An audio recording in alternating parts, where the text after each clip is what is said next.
Okay, in this short video, we're going to finish knitting this sleeve. Alright, so I didn't want to work too far ahead. Well, work ahead at all.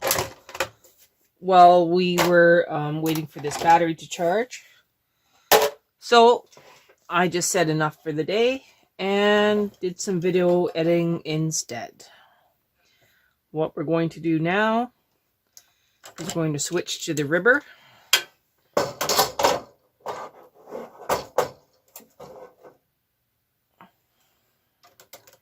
And then we will load. Well, not load. We'll transfer our stitches for 1x1 ribbing.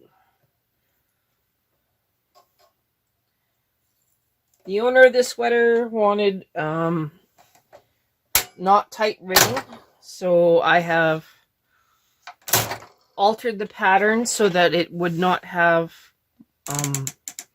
ribbing that is too tight to the skin. I hope that makes sense.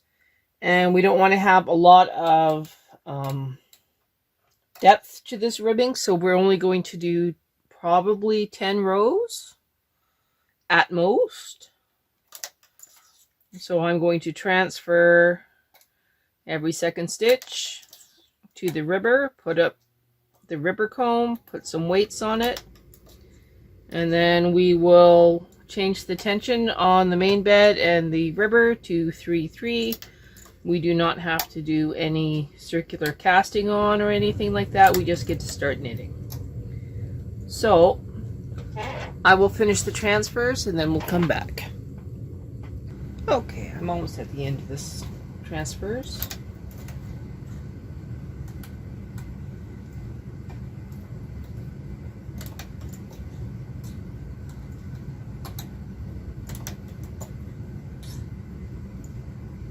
I'm even going to transfer this last one, even though I don't usually let them be on the ribber.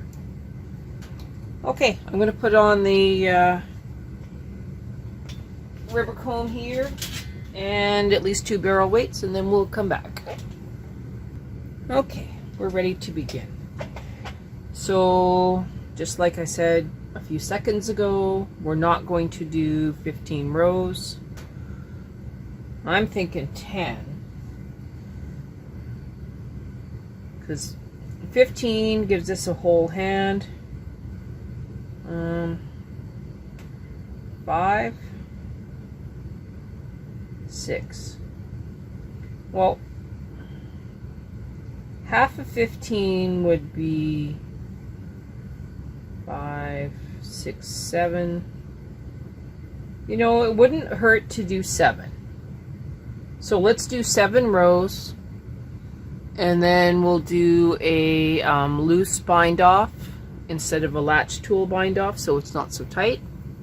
So we'll just do back stitch. So 7 rows at tension 3-3.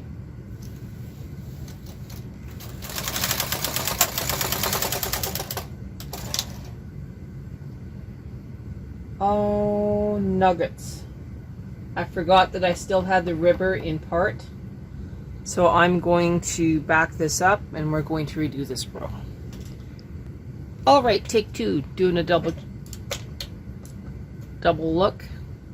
Plain knitting, 3, knit, knit, 3, knit, knit. Let's try this again. So 7 rows. Let me put some tension on this yarn. Oh, of course. There we go. Try again.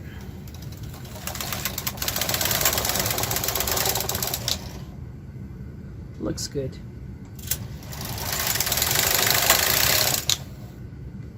And again, it's not knitting on this last one.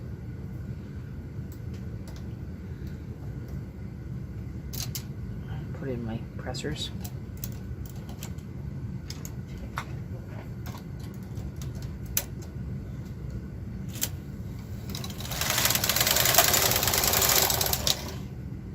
Three, 4, 5, 6, 7. Okay.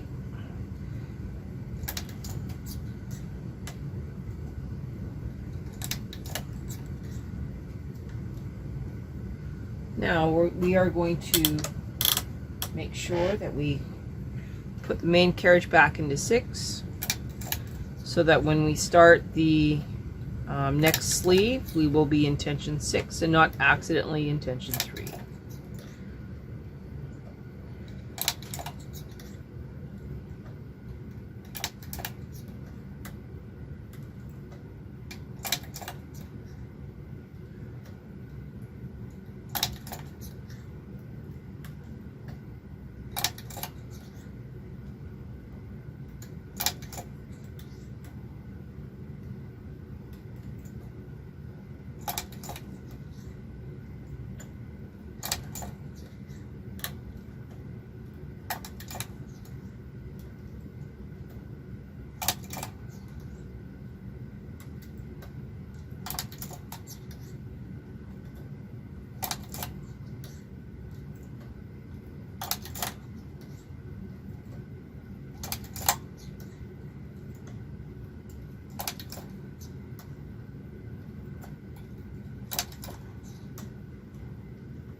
All right, placing the ripper.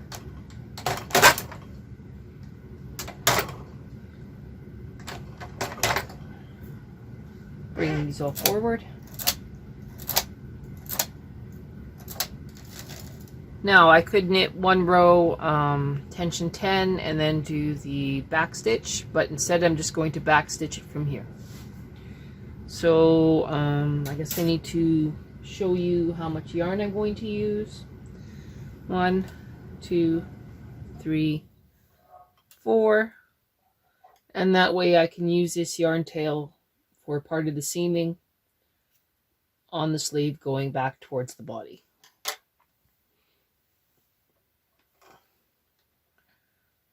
And before I do the back stitching, I am going to take the weight off and remove the cast on comb.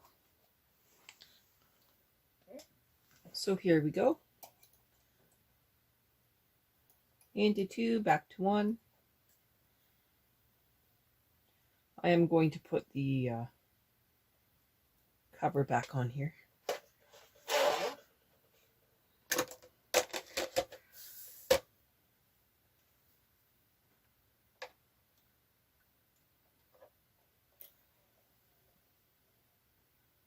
It's amazing how a piece of siding can do such a good job.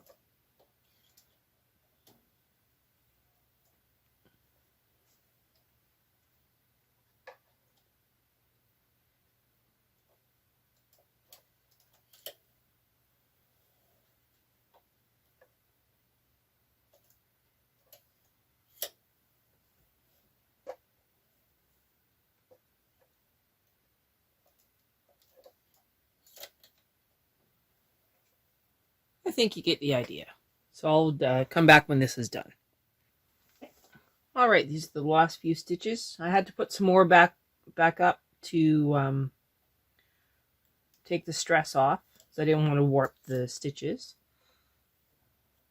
So it looks dirty, but it works fairly well. Keeps the stress off.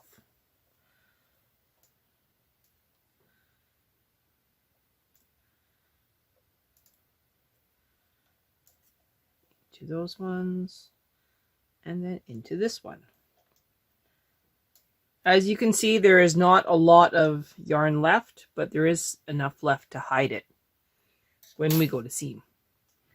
So now I'm going to switch all of those latches up, close all these latches here, drop the work, pulling it up through the beds to keep it from snagging on the gate pegs. Now just a little bit of pulling and tugging, and all of those should relax a little bit as the yarn falls into its last position and after it's washed and dried. This little tiny bit of ribbing should not grab onto the wearer of this sweater too badly. and she should be happy. So that's the simple crop top sleeve number 1.